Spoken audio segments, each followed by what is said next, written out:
Hello and welcome to this little extract from one of my novels. Today I'm going to read from this fella, Casebook of Sam Spallucci, old favourite. This was the very first one, got me started back in 2012. It's sort of like a serialised novel, as it were, containing 5 cases.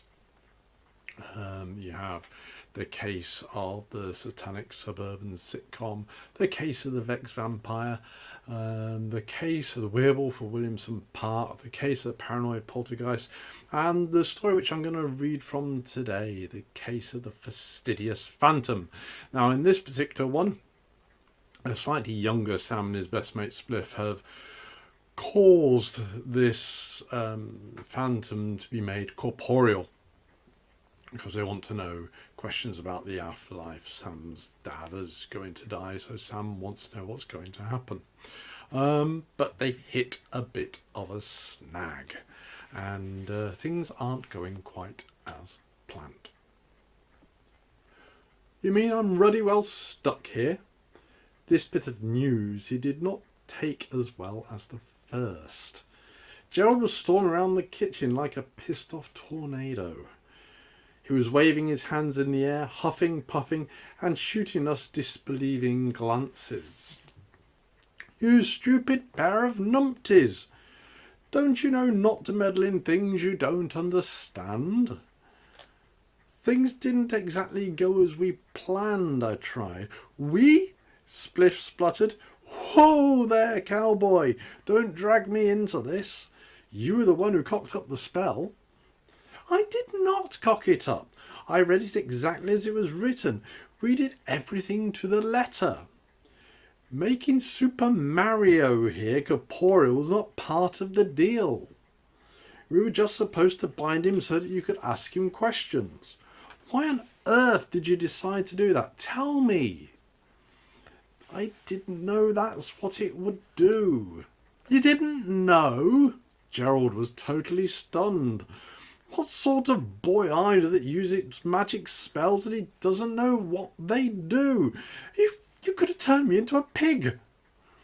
"Malcolm said that the spell would tie you to this plane, so I could just ask." I stuttered to a full stop as I saw Gerald's moustache twitch in his thinking manner.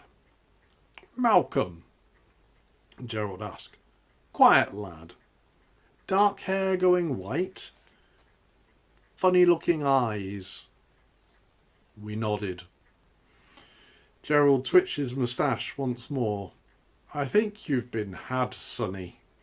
He's been to see me a few times, and each time it's with the 'what's it like on the other side?' or 'do you feel you're not in control of your destiny?' Personally, it gives me the creeps."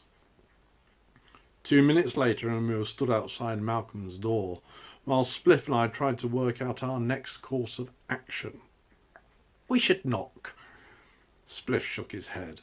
"1, he's out with the lady in lavender, remember? 2, as it was he who gave you this magical dumbbell, do you really think he's going to be kind enough to bear the load? The smug little shit's probably sipping chamomile tea and eating bourbons with his..." He spun his hand maniacally, trying to think of a suitably derogatory term. "His sugar mummy? Well, whilst regaling her with a quaint little tale of how he duped a pair of ignorant Philistines." I tapped a nail against my teeth. Point taken. "So how do we get in?" "You could always break the door down." Spliff smiled viciously. "Me? Why me?" "Oh, I just thought all that lead you keep in your brain case instead of grey matter might be heavy enough to smash through plywood." "Well, that's uncalled for." I wagged my finger at my spiteful friend. "He took advantage of me. I was in a state." "Why don't I let us in?" Gerald suggested. "I could open the door." Spliff squinted at him. "What, you think you could go Casper the Friendly Cat burglar? Float through the wall and unlock the door from inside? But you're corporeal now, solid." Yes, I am. Which means I can use these.